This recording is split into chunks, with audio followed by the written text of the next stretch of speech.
Hey guys, Gary from Gary Games. If you enjoyed this video, make sure to like and subscribe for more content. Boy, Ubisoft really took the whole get woke, go broke saying to heart, as they are really close to going out of business after their stock price just continues to crater into nothing. As of this recording, this is their stock after 5 years. Now, a lot of this video's information is based on Ademian's new video in which he discusses the information he uncovered while talking to a source at Ubisoft. I'll include a link to the video below, and I highly recommend you check it out. It's a great video. Ubisoft has been consistently releasing unsuccessful games like Skull and Bones, Far Cry 6, which barely made a profit, the Avatar game, and now Star Wars Outlaws. They even postponed their major holiday release, Assassin's Creed Shadows, due to it being a buggy and broken mess. With the company reportedly being poorly managed, incompetent, and having more DEI hires than actual talent, Ubisoft has been performing so poorly in recent years. This has angered investors, leading to an investigation by the board of directors. Additionally, an activist investor group, AJ Investments, which owns approximately 1% of the company, is urging other investors to buy more shares of the company and take it private, while also seeking a change in leadership to replace Yves Guillemot. Unless they produce a major hit soon, the studio risks serious financial trouble and a potential closure. Most of these game studios today are infected with DEI operatives pushing bullshit in these games. They are more worried about stuffing DEI and political bullshit into the game than actually making a good game. Now, believe it or not, it wasn't AC Shadows or even Star Wars Outlaws that caused Ubisoft's demise. Believe it or not, it was the quadruple A Skull and Bones. The game was in development for almost 10 years and rumored to cost between $650 and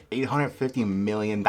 It completely bombed, and I believe it had a lifetime peak on Steam of 454 players, which is completely pathetic. Assassin's Creed Shadows was originally set to release this holiday season, but it has been delayed until February 14, 2025, because apparently it was a completely buggy mess. Ubisoft can't take another flop, so usually what they would do is release this game in the buggy state and later on just patch it. They did this for the longest time, but people are finally fed up with it. Now, some are saying they will completely replace Yasuke. They won't. They wouldn't dare do it. They would face so much backlash from their industry friends being called racist and bigots. They just, trust me, they're not going to do it. There were rumors that the original lead character was going to be a Japanese man and that the character had fully completed art and animations. However, due to the political and social climate following the death of George Floyd and the 2020 riots and looting, activists at Ubisoft actually changed the character to Yusuke. They actually thought the audience would commend and applaud them for it, and it would be a huge selling point of the game. This shows just how stupid these activists are. Turns out that February 14th, 2025 might just be a tentative date, and it may be delayed further. Ubisoft also believes that releasing this game in February will be more successful because there won't be any major games releasing at that time. However, it seems like the person making this decision really didn't do their homework, because in February you have Kingdom Come 2, Civ 7, and Monster Hunter Wilds. This game is cooked. Also, the idiot who proved the Funko Pop Tourgate should be fired. How can a company hire someone to be so blatantly stupid and racist and ignorant? The Tourgate itself looks a lot like the Senno Shrine located in Nagasaki City. The shrine was damaged during the atomic bombings of Hiroshima and Nagasaki on August 6th and 9th of 1945, killing over 80,000 people, and those who survived were left with terrible radiation sickness. Now, for Star Wars Outlaws, Ubisoft expected it to sell like gangbusters, and as of this recording, we found that it only sold 1 million copies, making it a colossal failure. This just goes to show you how incompetent these activists were at Ubisoft. Internally, they were calling it Red Dead Star Wars because they really thought that they had a Red Dead Redemption 2 level game on their hands here. Now, I played Outlaws, and the game it's just fine, okay at best. I stopped playing after like 15 to 20 hours because it was just so bland. The AI is incredibly bad, and the stealth portions of the game suck. And man, Kay Vess is just so boring as a character to play, and she's so extremely ugly to look at. I don't know what they were thinking even using her as a main character in the game. You have the Star Wars license, and you're making a game about outlaws. How do you not use Han and Chewie? It just makes too much fucking sense. Apparently, these activists wanted Kay to be an Indian woman, but they changed their minds after they hired Humberly Go. They didn't want her to be Latino either, so they tried to blend almost every race into one character, and this is what we're left with. They were calling it an omni-racial character. She's just so ugly with a chin like a can opener. Another rumor was that the game was supposed to be a Mandalorian game. Ubisoft wanted Ubisoft, the studio behind the Division, to make the Mandalorian game in the same vein, so you would create your character,